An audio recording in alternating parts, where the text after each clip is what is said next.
Hello students, in this video we are going to learn about bishop versus knight in the endgame. When you are in the endgame, should you have the bishop or the knight? Which piece is better? And here the golden principle is, if the position is open, then bishop is better than the knight, or if the position is closed, then knight is better than the bishop. Let's look at this golden principle in action. In this position, we are black, and as you can see, the center is not blocked by any of the pawns. So position is open, and in this case, bishop is better than the knight. So here, black first played king f8. Black wants to centralize his king. Generally in the end game, first we should centralize our king, because king is a powerful attacker in the end game. White also does the same. King e7, king e2, king d6, king d3, king d5. Both sides have centralized their king. And now white plays h4. Black plays bishop c8. Black's idea is to give a check from this diagonal and attack the white's king. White plays knight f3. Black goes bishop a6 check. King c3. And here white's idea is to play knight g5 to attack the pawns. So black first plays h6. White comes back. Now he wants to go to f5 to attack the g7 pawn. So black plays g6. White goes knight c2 and black plays king e4.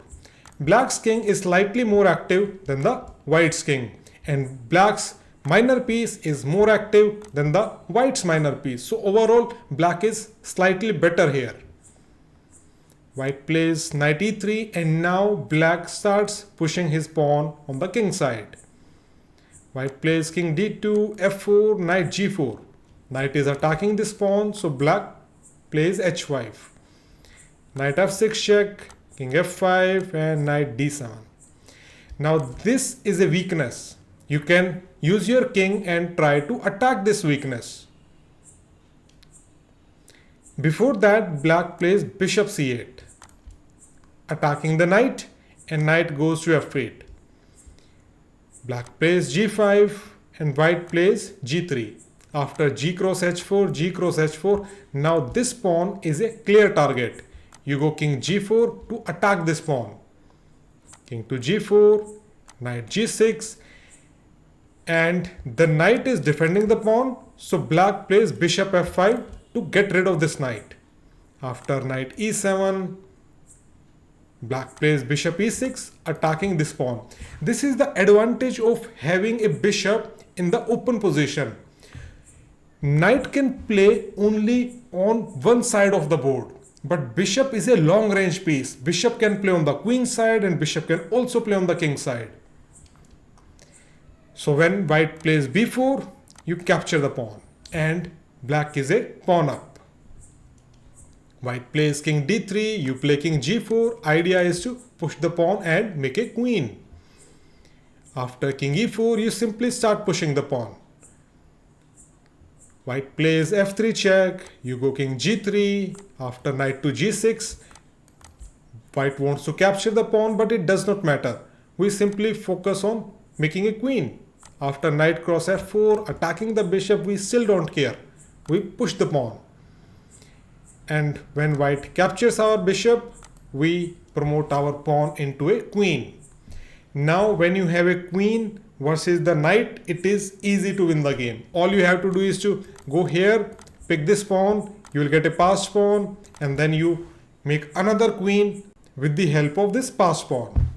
So black is completely winning here.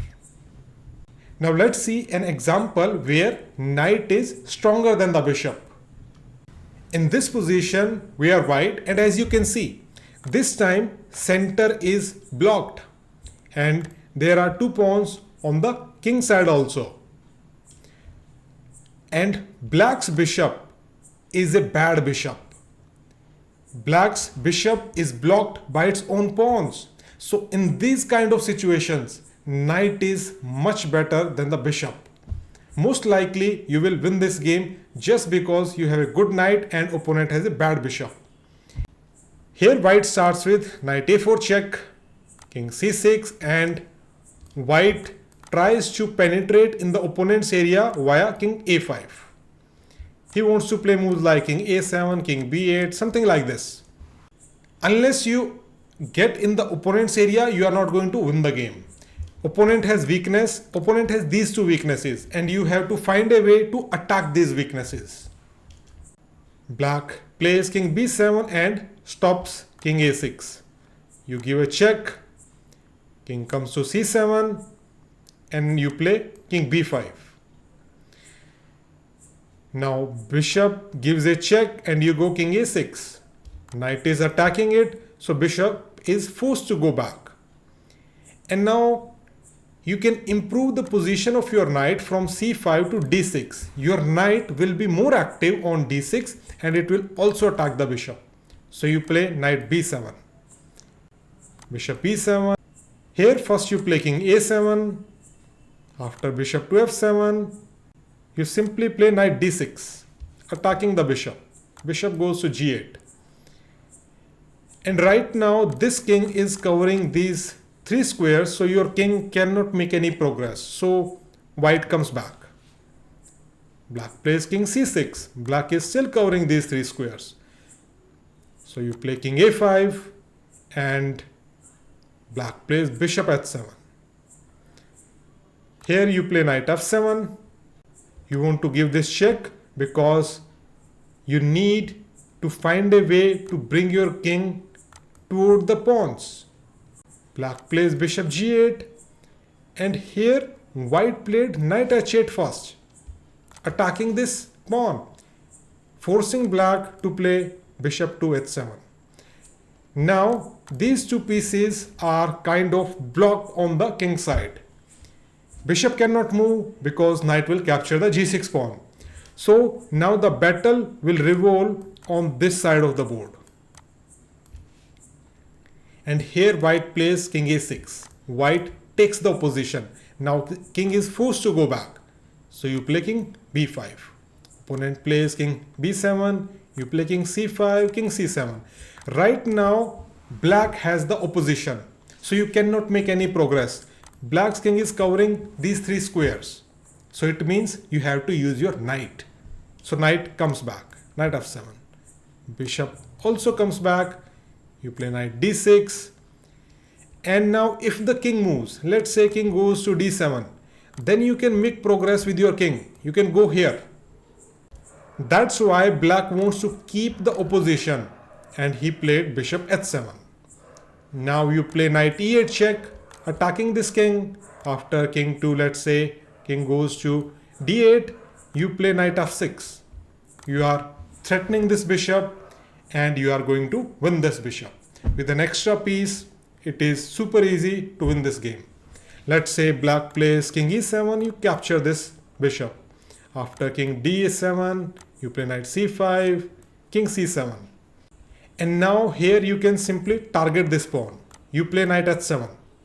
After king to d7, you give this check and win this pawn.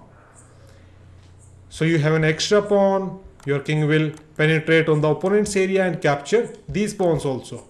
So white is completely winning here. So let's review the golden principle one more time.